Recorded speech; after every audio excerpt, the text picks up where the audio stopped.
Одоо энэ нөгөө цогоогоо гэдэг чинь бол одоо та нарын анх бодож болсон контент байгаа шүү дээ. Тэгээ ингээд сүүл рүүгээ тэр чинь бүр ингээд дэлгэрээ те.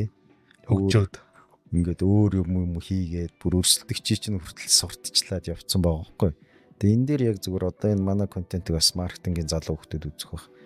Гэрээ яаж хийдгийг, гэрээгээ тэр хүмүүс яагаад зөрчдөгийг, тэрийг ингээд давах зүйл юу байд юм. Одоо цаашдаа ч гэсэн одоо ийм асуудал гарч магадгүй шүү дээ. би бол тэгж боддیں۔ Зүгээр гэрээ бол яг зүгээр цаас шүү дээ тий.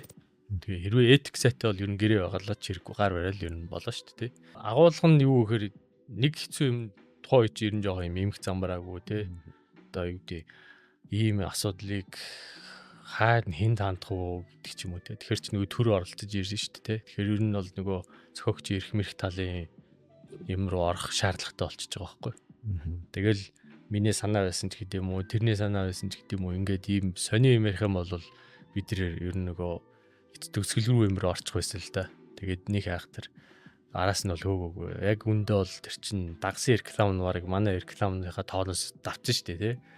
Бүр дуучны тоглолтын рекламд орсон, эмний рекламд орсон, Сонгуул сонгуулаар бүр хитэн ч хүний юмд орсон.